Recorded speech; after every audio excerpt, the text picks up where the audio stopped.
2, 1. 7 things you probably didn't know you need to know. I'm Jamie East, and this is the Smart 7. Good morning, everybody. It's Friday the 29th of April, and it's International Dance Day. And a big happy birthday to Uma Thurman, Jerry Seinfeld, Michelle Pfeiffer, and Daniel Day-Lewis.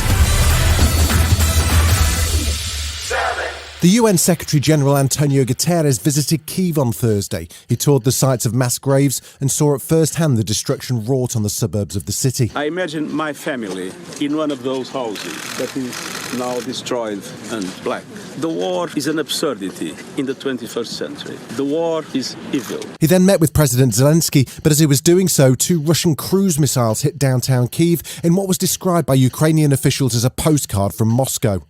Guterres criticised the UN Security Council for failing to act strongly enough or quickly enough to prevent the war, and he was particularly concerned about the fate of those still trapped in Mariupol, offering UN assistance with evacuations. Mariupol is a crisis within a crisis.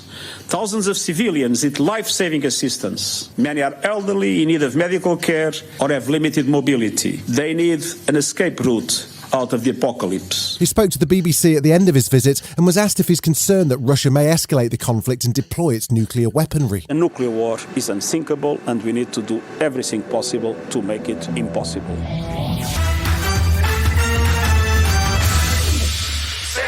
A British national was confirmed killed in Ukraine on Thursday. The man's been identified as Scott Sibley, who'd been fighting with Ukrainian forces, and another British man's been reported missing. The international support for Ukraine stepped up a notch with a dramatic new pledge from the US, comprised of military, economic and humanitarian aid to a value of $33 billion. President Biden announced the package, which will have to be approved by the US Congress. The cost of this fight is not cheap, but caving to aggression is going to be more costly if we allow it to happen. Every day the Ukrainians pay with their lives. So we need to contribute arms, funding, ammunition, and the economic support to make their courage and sacrifice have purpose. He was clear too that this is not intended as a proxy war with Russia. There's only one purpose to aiding Ukraine. We're not attacking Russia. We're helping Ukraine defend itself against Russian aggression. Russia is the aggressor. No ifs, ands, or buts about it. And the world must and will hold Russia accountable. And he wasn't too worried about Russian President Putin's threats against those who stand with Ukraine. We are prepared for whatever they do.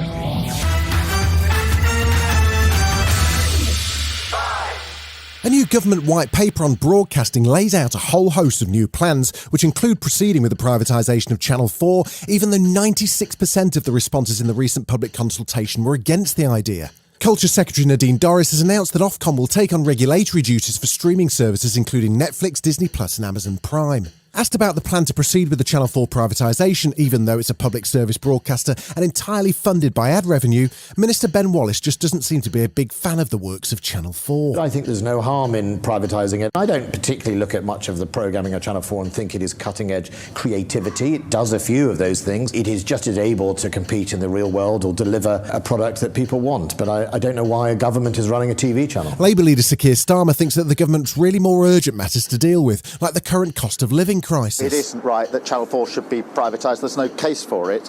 Nobody is talking to me about Channel 4. They're all talking to me about the fact they can't pay their bills. And on behalf of all of them, I'd say to the government, for heaven's sake, focus on the things that people are really concerned about.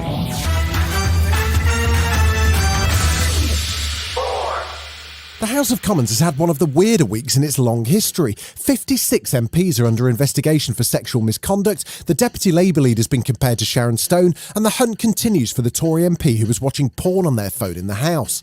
Attorney General Suella Braverman is really not impressed by the behaviour of some of her male colleagues, but says it's not all men. There are some bad apples who are out of order, who behave like animals and are bringing Parliament into disrepute, to be honest. So I don't think we should be saying there's a pervasive culture. There are certain individuals who are behaving in an unacceptable way. Victorian throwback and Minister for Brexit Opportunities Jacob Rees-Mogg is discombobulated. If what one's heard is true, it is so extraordinary that you would expect a complaint to come through. It's only right that it should look at it. Really extraordinary and appalling. Still to come on the Smart 7, Megan Fox has some odd drinking habits and James Corden just shocked his fans. Right after this. Welcome back. 3. It was a busy night of football on Thursday with Premier League, Europa League and even Europa Conference League action. Man United were lucky to get a draw against Chelsea thanks to Ronaldo's second-half equaliser, but their chances of fourth place look increasingly slim. In the Europa League semi-final first leg, Eintracht Frankfurt beat West Ham 2-1, while RB Leipzig beat Rangers 1-0, leaving the two British sides with much work to do. The Europa Conference League semi-final saw Jose Mourinho back in town with his side AS Roma, who drew 1-1 with Roma. You can hear more on all these stories on our sports podcast, the Sporting News 7 UK edition. And there was good news for Liverpool fans as Jurgen Klopp had an announcement. I stay for another 2 years. And not only me. No, all my coaches as well, which is the most important, actually. Why is now the question? Because Ola wants to stay, and as a good husband, what are you doing when your wife wants to stay? You stay.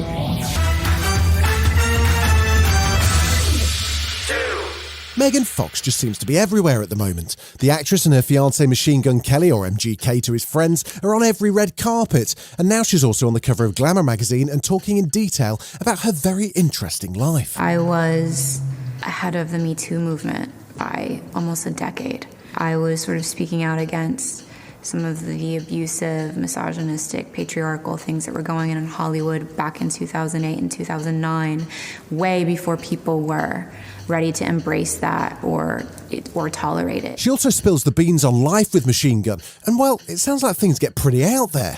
So Megan, let me get this right. You and MGK drink each other's blood? It's just a few drops, but yes, we do consume each other's blood on occasion for ritual purposes. Well, I guess he's her type. Thanks.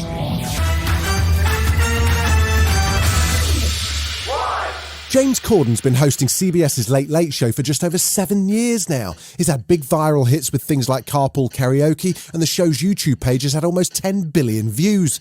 So everyone was slightly surprised by his announcement live on air on Thursday evening. I've decided to sign for 1 more year on the show, and that this will be my last year hosting the Late Late Show. Don't you dare.